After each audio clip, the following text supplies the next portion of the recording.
నమస్తే. నేను మీ కుప్ప పద్మిని. ఇన్నాళ్ళు మీ సపోర్ట్‌ని నాకు అందిస్తూ, మీ ప్రేమని నాకు అందిస్తున్న ప్రతి ఒక్కరికి కృతజ్ఞతలు. ఇప్పుడు చూడబోతున్న ఈ వీడియో కూడా ఖచ్చితంగా మీకు ఉపయోగపడుతుంది. లైక్, షేర్ అండ్ సబ్స్క్రైబ్ చేసి మీ ఇష్టాన్ని అలాగే మీ సపోర్ట్‌ని నాకు అందించండి. అలాగే ఈ వీడియో పట్ల మీ అభిప్రాయాన్ని కామెంట్ సెక్షన్‌లో కామెంట్ చేసి నాకు తెలియజేయండి. నమస్తే. నమస్తే. Welcome to our channel. నేను కుప్ప పద్మిని. ప్రస్తుతంతో పాటు వేదిక ఆస్ట్రాలజర్ అవినాష్ దాస్ ఉన్నారు. మాట్లాడదాం. అవినాష్ గారు నమస్తే అండి. నమస్తే మేడం. ఓం నమ శివాయ. అవినాష్ గారు, స్పైసెస్ అనేవి మన నిత్య దైనందిన జీవితంలో అవి లేకుండా మనం ఎట్లాంటి ఫుడ్ ని కూడా ప్రిపేర్ చేయం. అయితే ఆ స్పైసెస్ ని పర్టికులర్ గా కొన్ని స్పైసెస్ ని ఖచ్చితంగా ఇంక్లూడ్ చేసి ఉన్నారు మన పెద్దవాళ్ళు. ఖచ్చితంగా మనతో ఉండాలి, మనతో దాని జర్నీ ఉండాలి అని చెప్పి. అది టర్మరిక్ అనుకోవచ్చు, క్యూమిన్ అనుకోవచ్చు, లేకపోతే ఇట్లా ఏదైనా కొన్ని స్పైసెస్ ఉన్నాయి కదా. దీనికి ఆస్ట్రాలజీకి కూడా కనెక్షన్ ఉంది అని చెప్తున్నారు మీరు. ఎట్లా అండి? దానికి స్పైసెస్ కి ఆస్ట్రాలజీకి ఏంటి కనెక్షన్? ఎట్లా మనం ఆ స్పైసెస్ తో మనకున్నటువంటి గ్రహ బాధల నుంచి మనం బయటపడొచ్చు? చాలా మంచి ప్రశ్న అండి ఇది. చాలా మందికి డౌట్ వస్తూ ఉంటది, ఏంటి స్పైసెస్ తో రెమెడీ చేస్తే రిజల్ట్స్ రావడం ఏంటి అని. సో దీనికి నేను చాలా మంచి ఆన్సర్ చెప్తాను. సో ఇప్పుడు చాలా సింపుల్ ఎగ్జాంపుల్ చెప్తాను. మన పొయ్యి దగ్గర రెండు డబ్బాలు ఉంటాయి. ఒక డబ్బాలో ఉప్పు ఉంటుంది, ఒక డబ్బాలో చక్కెర ఉంటుంది. ఉప్పు అంటే శని, వెంకటేశ్వర స్వామి. చక్కెర అంటే లక్ష్మీదేవి. ఇప్పుడు నేను మీకు ఒక రెమెడీ చెప్తాను. ఇప్పుడు నేను ఒక 10 ఫ్లోర్ల బిల్డింగ్ కట్టాలండి. నాకు ఎన్ని రోజులు పడుతుంది మినిమం? మీరు చెప్పండి. 2 years, 3 2 years, years, 3 years 2 years. పడుతుంది. 3 years అంటే మీకు టార్గెట్ ఉంది. ఒక 2 ఫ్లోర్ల బిల్డింగ్, 5 ఫ్లోర్ల బిల్డింగ్ లో, 10 ఫ్లోర్ల బిల్డింగ్ లో టైం పడుతుంది కదా మీకు రెమెడీ. మీ దగ్గర ఇవాళ నేల మీద చిన్న రూమ్ ఉందండి. నువ్వు పుట్టావు ఒక చిన్న రూమ్ తో, చిన్న జీవితం నీది. నువ్వు బాగా పైకి ఎదగాలంటే టైం పడుతుంది కదా రెమెడీ. 1 సంవత్సరము 2 సంవత్సరాలు. ఇప్పుడు నేనేమంటానంటే, అరే time by time, step by step పడుతుంది రా నాన్న, 2 సంవత్సరాలు పడుతుంది, అప్పుడు 10 ఫ్లోర్ల బిల్డింగ్ కడతావు. వీడేం చేస్తాడు, 10 రోజులు రెమెడీ వాడేసి, రెమెడీ పని చేయట్లేదు, మీరు అందరు దొంగలు, మీకేం తెలీదు అంటారు. నేను నీకు ఒకటి చెప్తా, ఇవాళ నుంచి 2 సంవత్సరాల దాకా నీకు వెయిట్ చేసే లేదు కదా, 16 రోజుల్లో నీకు రిజల్ట్ చూపిస్తా. ఏం లేదు, పొయ్యి పక్కన చక్కెర ఉంది కదా, దాన్ని లెఫ్ట్ హ్యాండ్తో, ఉప్పుని రైట్ హ్యాండ్తో రెండింటిని పట్టుకొని బాత్రూమ్లో వేసి ఫ్లష్ చేసేయి. అయిపోయింది, నీ జీవితం క్లోజ్. చేయకూడదా? నీ జీవితం క్లోజ్ అయిపోతుంది. అంటే నీకేం అర్థమైంది? నీ దగ్గర ఉన్నది ఉప్పు, చక్కెర, నువ్వు రోజు చేస్తుంటే పాజిటివ్. బిల్డింగ్ పడేయాలంటే ఒక్క 10 సెకండ్లు చాలండి. బాంబు పెట్టేసి 10 ఫ్లోర్ బిల్డింగ్ని పడేసుకోవచ్చు, 5 ఫ్లోర్ల బిల్డింగ్ ని పడేసుకోవచ్చు ఒక్క బాంబు పెట్టి. నెగిటివ్ కట్టడానికి టైం పడుతుంది. నీకు నిజంగా రెమెడీ పనిచేస్తుందా చేయట్లేదా అంటే డౌట్ వస్తే ఆ ఉప్పు చక్కెర వెళ్ళి బాత్రూమ్లో వేసి ఫ్లష్ చేసే, నీ దగ్గర ఉన్న సేవింగ్స్ అన్ని అయిపోతాయి. నీకు చక్కగా మంచి ఒక యాక్సిడెంట్ కూడా అయిపోతుంది 16 రోజుల్లో. అవుతుందండి. ఎందుకంటే ఉప్పు చక్కెరకు అంత రెమెడీ ఊరికే, ఎంత రెమెడీలు ఊరికే రాలేదు, ఊరికే ఎవరు చేయట్లేదు, ఎవరు పిచ్చోళ్ళు కాదు. శాస్త్రాల్లో ఋషిమునులు వీళ్ళందరూ రాసింది ఊరికే రాయలేదు. పాజిటివ్ రాశారు ఋషిములు, పాజిటివ్. మీరు నెగిటివ్ ఉన్నారు కాబట్టి. అది అసలు ఇవి శాస్త్రాల్లోనే లేవు, ఈ స్పైసెస్ కి సంబంధించి అని చెప్తూ ఉన్నారు. ఉన్నాయండి, ఎవ్రీథింగ్ ఇస్ దేర్ ఇన్ శాస్త్రం. ఋగ్వేద, యజుర్వేద, అగ్రికల్చర్ కూడా ఉందండి, సామవేద, ఇవన్నీ వేదాల్లో ఉన్నాయి.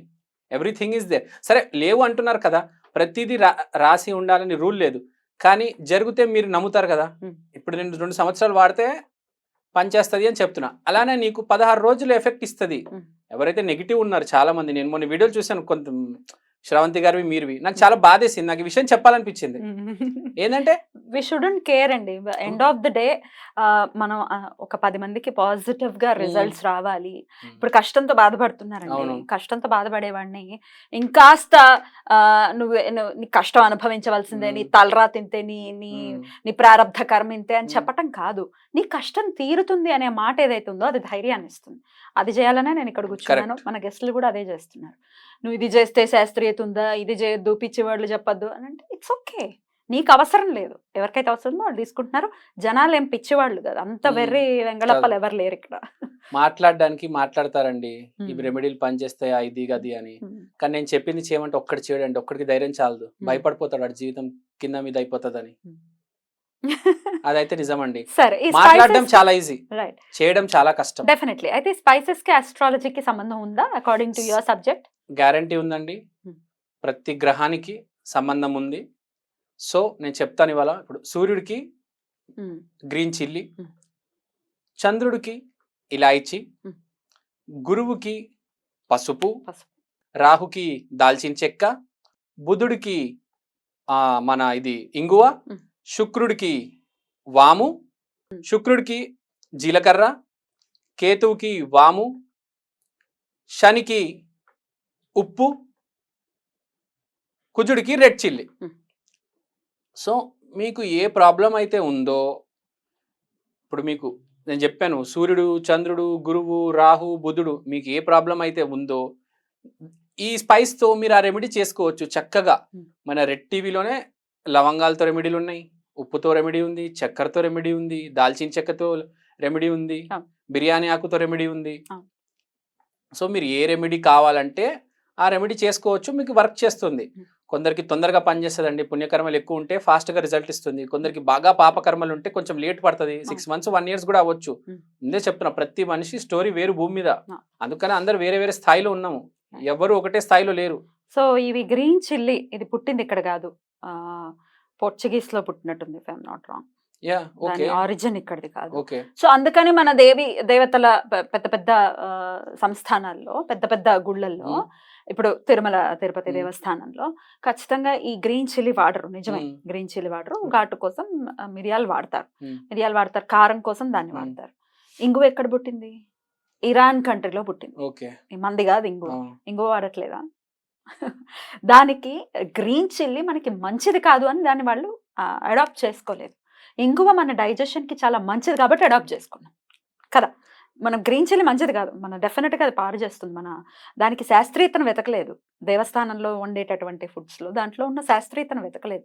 అది చేసేటటువంటి నెగటివ్ని చూసి వద్దు మనకి దీంట్లో స్వామివారికి దీన్ని పెట్టకూడదు అని చెప్పి దాన్ని అవాయిడ్ చేసి యాజ్ యూజువల్ అంతకుముందు అసలు గ్రీన్ చిల్లీ లేనప్పుడు తోక మిరియాలతో కూడా, లేకపోతే ఇంకొక ఆకు వర్రాకు ఇఫ్ ఐఎమ్ నాట్ రాంగ్, ఆ ఆకును వేసేవారు కారానికి ఇదివరకు రోజుల్లో. మరి వర్రాకు ఎందుకు వేయట్లేదు? అసలు కల్టివేషన్ లేదు, అసలు వర్రాకు ఉందో లేదో కూడా తెలియదు. శ్రీకాకుళం ఇక్కడ ఉందన్నమాట. సో ఇంగువ మరి ఇరాన్లో పుట్టింది కదా, దాని ఆరిజిన్ ఇరాన్లో కదా, కానీ అది డైజెషన్కి చాలా చాలా మంచిది. ఖచ్చితంగా దాన్ని వినియోగించుకుంటూ అందుకని అడాప్ట్ చేసుకున్నాం. ఒక్కటండి, మనిషి ఆఫ్రికా నుంచి వచ్చాడు, అది గుర్తుపెట్టుకోవాలి.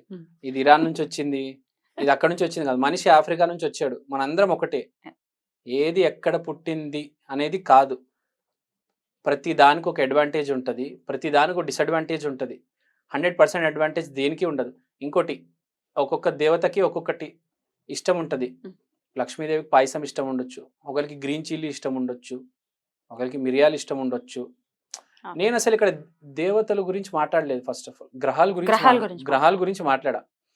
కొన్ని దేవతలకి గ్రీన్ చిల్లీ ఇష్టం ఉండొచ్చు, కొన్ని దేవతలకి మనం ఆల్కహాల్ పెడతాము, కొన్ని దేవతలకి వామాచారం పద్ధతులు. మనం అసలు వామాచారం గురించి మాట్లాడము. వామాచారం కాదు, ఇప్పుడు కాళీమాత నార్మల్ దేవత, కానీ ఆమె మందంటే ఇష్టం ఆమెకి. ఇప్పుడు మనం సాత్వికంలో చేసుకోవాలంటే పుల్లటి గ్రేప్ జ్యూస్ పెట్టొచ్చు మనం, వాడు ఆల్కహాల్ పెడతాడు.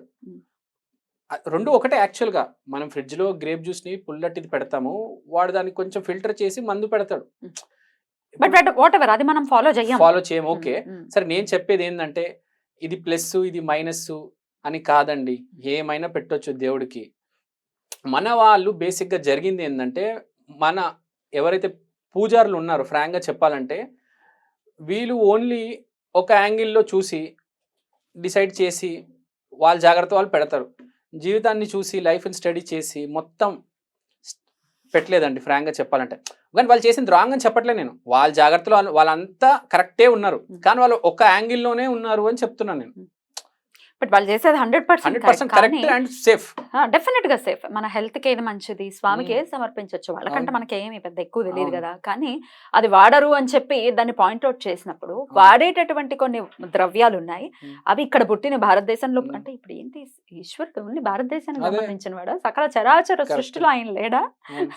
అమెరికాలో పుట్టిన వాడికి ఈశ్వరానుగ్రహం లేనట్ట ఉంటుంది. ఎక్కడున్నా ఏ మనిషి మీదైనా ఈశ్వరానుగ్రహం ఉంటుంది. ఇప్పుడు ఇక్కడ కృష్ణుడు, అక్కడ జీవస్, అక్కడ జూయస్ ఎంత పూజిస్తారో వెస్ట్ లో ఇక్కడ కృష్ణుడు అంతే పూజిస్తారు. జూయస్ అధిపతి గురువు, కృష్ణువు కూడా గురువు, జగద్గురు. పేర్లు మారుస్తారండి. Right. అంతే. నవగ్రహాలు అయితే ఎట్టి పరిస్థితుల్లో అవే ఉన్నాయి. అలాగే ఇంకా ముందుకెళ్తే పాశ్చాత్య దేశాల్లో నవగ్రహాలే కాదు ఇంకొక 2-3 గ్రహాలని కూడా చూస్తుంటారు. ప్లూటో, అవును. తర్వాత నెప్ట్యూన్, అలాగే ఇంకొకటి so Uranus, Neptune and Pluto వీటిని కూడా చూస్తూ ఉంటారు కదా. మన వాళ్ళు కూడా ఇక్కడ చూసే కొంతమంది అస్ట్రాలజర్స్ కూడా మీరు కూడా చూస్తూ ఉంటారు కదా. అవును. యురేనస్ ఎంత చాలా స్లో మూవింగ్ ప్లానెట్స్ కాబట్టి అయినప్పటికీ వాటి ఇంపాక్ట్, యురేనస్ ఇంపాక్ట్ చాలా చాలా ఉంటుందని మీరు మన ఎపిసోడ్స్ లో కూడా మాట్లాడుకున్నాం. రైట్, ఎనీవేస్ తెలియని వాళ్ళకి తెలియనంత పాయింట్ ఒకటే ఉంటుంది. తెలిసిన వాడికి బోల్డంత తెలుసుకోవాల్సిన పని ఉంటుంది. ఎంతో కొంత తెలిసిన వాడికి ఇంకా తెలుసుకోవాల్సిన చాలా ఉంటుంది కదా. ఈ స్పైసెస్ ని ఇప్పుడు మీరైతే చెప్పారు, నవగ్రహాలకి కూడా 9 స్పైసెస్ ఏవైతే ఉన్నాయో వాటిని ఎట్లా యూజ్ చేసుకోవాలి బలోపేతం చేసుకోవడానికి గ్రహాలు? చాలా సింపుల్ అండి. ఇప్పుడు శుక్రుడికి జీలకర్ర, మీరేముంది శుక్రుడికి జీలకర్ర కాబట్టి శుక్రవారం రోజు మీరు జీలకర్ర చిన్న గిన్నెలో పెట్టేసి మీ దైవారాధన చేసుకుంటే చాలా బెటర్. మార్స్, రెడ్ చిల్లీ పెట్టి కూడా దైవారాధన చేయవచ్చు. కానీ చాలా మంది చేయరు, నేను చేయమని చెప్తా. నా చూపులో రెడ్ చిల్లీ చాలా పవిత్రమైంది, చాలా హెల్ప్ చేస్తుంది బాడీకి. రెడ్ చిల్లీ పెట్టి మీరు పూజ చేసుకోండి. నేను చెప్పేది ఆరాధన గ్రహానికి చేయండి, నేను శాస్త్రానికి అగెన్స్ట్కి వెళ్ళి దైవానికి చేయమని చెప్పట్లా. ఇప్పుడు ఆంజనేయ స్వామికి రెడ్ మిర్చి పెట్టి చేయమంటే అది ఎవరు ఒప్పుకోరు, తప్పది. కాదు నేను గ్రహానికి చేయమంటున్నా. కుజుడికి రెడ్ చిల్లీ పెట్టి చేసుకో మంగళవారం రోజు, శుక్రవారం రోజు జీలకర్ర పెట్టి శుక్రగ్రహానికి చేసుకో. ఏంటి ఎలా పెట్టి ఏంటి శుక్ర మంత్రాలు? ఇప్పుడు రాహు మంత్రాలు ఉన్నాయి. ఓం రాహవే నమః, ఓం కేతవే నమః. ఇప్పుడు కేతు అంటే మన సెలరీ, నువ్వు సెలరీ పెట్టి వాము పూజ చేసుకో. ఓకే, సో రాహు ఉంది, రాహుతో చేసుకో. రాహు అంటే ఇప్పుడు ప్రోటీన్ పౌడర్ పెట్టి కూడా చేసుకో అంటా నేను. నువ్వు ఏదైతే ఇస్తావో నీకు అదే తిరిగి వస్తుంది కదా.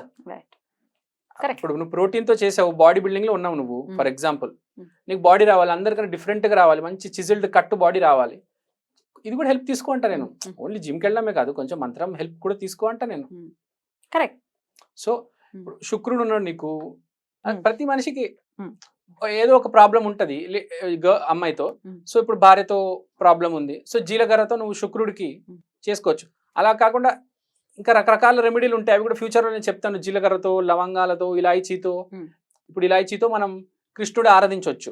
ఇంకోటి చెప్పడం మర్చిపోయాను, చాలా ఇంపార్టెంట్, మోస్ట్ ఇంపార్టెంట్. ఇవన్నీ చెప్తున్నాను, ఇవన్నీ ఇప్పుడు నేను చెప్పినవన్నీ మీకు గుర్తుంటాయి. ఇదే ఇప్పుడు ఇలాయచీ ఉంది మీ ఇంట్లో, ఇలాయచీ పెట్టుకున్నప్పుడు పిచ్చి ఇలాయచీలు నేను చూస్తూ ఉంటాను. ఎండిపోయినవి చిన్న ఇలాయచీలు కాకుండా సూపర్ మార్కెట్లో దొరికే పెద్ద ఇలాయచీలు, బాగా స్మెల్ వచ్చే ఇలాయచీలు పెట్టుకోవాలి. రెడ్ చిల్లీ కూడా పిచ్చి మార్కెట్లో కాకుండా మంచి ఫ్రెష్ రెడ్ చిల్లీ వాడాలి.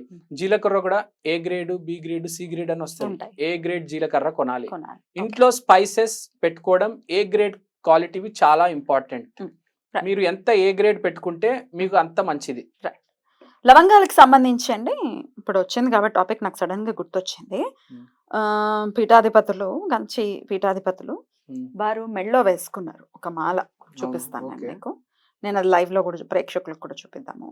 కొన్ని వాటికి ఎందుకు చేశారు, ఏం చేశారు అనేది మనకు తెలియదు. అవును కదా, కరెక్ట్. దానికి రీజన్ ఉంటుంది. ఇప్పుడు వెనకాల ప్లానెట్ ఉంటుంది, ఇప్పుడు లవంగం వెనకాల ఒక ప్లానెట్ ఉంటుంది. దాని వెనకాల మనకి రీజన్ వాళ్ళు తెలియచేయాల్సిన అవసరం లేదు. కానీ కిచెన్ ఐటమ్, స్పైసెస్ ఏదైనా పవిత్రమే. ఎగ్జాక్ట్లీ. ఇప్పుడు ఇది లవంగం ఉంది కదా, స్వామీజీ మెడలో ఉంది. చాలా మంచి లవంగం, చూడండి, చూసారా? స్వామీజీ మెడలో ఉంది. It's very good. ఎందుకు వేసుకున్నారు అని అంటే కొన్ని మనకి చర్యలు తెలియవు. చెప్పేస్తాను, 1 minute. ఏ ప్లానెట్ దాన్ని బట్టి చెప్పవచ్చు. తప్పకుండా. స్వామీజీ వేసుకుని ఉన్నారు. అరే అది పవిత్రం, కిచెన్ లో ఏదైనా వేసుకోవచ్చు. ఇప్పుడు చాలా మంది జేబులో ఉప్పు వేసుకొని తిరుగుతుంటారు, ఉప్పు ప్యాకెట్. అవునా, ఎందుకని? నల్ల మిరియాలు, ఉప్పు అంటే శనికి మంచిది, నల్ల మిరియాలు సాటర్న్ మంచిది, ఇలాయచీ మూన్ మంచిది. చాలా మంది చిన్న ప్లాస్టిక్ ప్యాకెట్లలో మిరియాలు, ఉప్పు, చక్కెర ఏదో పెట్టుకొని ఎప్పుడు తిరుగుతుంటారు. మీరు చూడండి, చాలా మందిని చూసా. ఎక్కువ మంది ప్రొడ్యూసర్లను, మేనేజర్లను చూసా. మంచి జరుగుతుంది అని అంటే ఏమిటి, దాని ద్వారా ఏంటి మోసపోవడం ఏమిటి దాంట్లో? అదే కదా. నీకు డౌట్ వచ్చిందంటే నేను చెప్పింది రివర్స్ చేసుకో, నీకే తెలిసిపోతుంది. అట్లా స్వామీజీ ఎందుకు వేసుకున్నారు మనకు తెలీదు. చెప్తా కదా, ఏంటి చెప్పండి రీజన్. లవంగాలు అనేది మూన్ ఒక ఫేజెస్. మనిషి వేరు, స్వామీజీ వేరు. స్వామీజీ అనేది చాలా స్థిరంగా ఉండాలి. మనిషి అనేవాడు పైన కింద అవుతాడు. ఇప్పుడు కృష్ణపక్షం, శుక్లపక్షం, వ్యాక్సింగ్ ఫేజ్, వ్యానింగ్ ఫేజ్ అంటారు. సో అది కాకుండా మనం ఎమోషనల్గా స్టేబుల్గా ఉండాలంటే మూన్ కరెక్ట్గా ఉండాలి. ఇప్పుడు మనం మూన్ ఇలాచీ అనుకున్నాము. ఈ లవంగం ఏంటంటే మూన్ బెటర్ కోసం ఇలాచీ. ఈ లవంగం ఏంటంటే ఆ ఇలాచీ ఇప్పుడు మీరు వేసుకున్న చాలా బాగున్నా మీకు ఫ్లక్చుయేషన్ అయితే ఉంటుంది, కింద పైన ఉంటుంది, కానీ ఎండ్ రిజల్ట్ బాగుంటుంది. ఈ లవంగం ఏంటంటే ఈ ఫేజెస్ ని కూడా కంట్రోల్ చేసి మైండ్ చాలా స్టేబుల్గా ఉంటుంది. అంటే ఏ ఆశ లేకుండా, ఇప్పుడు ఆశ ఉన్నవాడికే ఎమోషనల్గా కింద మీద అవుతాడు. ఏ ఆశ లేకుండా పని చేస్తూ పోయి ఎండ్ రిజల్ట్ మళ్ళీ పాజిటివ్గానే వస్తుంది. సో ఏ కూల్గా స్వామీజీలు వేసుకునేది, అందుకే మనుషులు కూడా వేసుకోవచ్చు, చాలా మంచిది. ఎవరైనా ఆస్ట్రాలజర్స్ ని ఎవరైనా ఏమైనా అంటే every astrologer, every numerologist, every spiritual person, మేమందరం ఒకటి. నేను వాళ్ళందరికి సపోర్ట్ చేస్తూ ఉంటాను. I always support them. Right Avinash garu, thank you so very much. నమస్తే.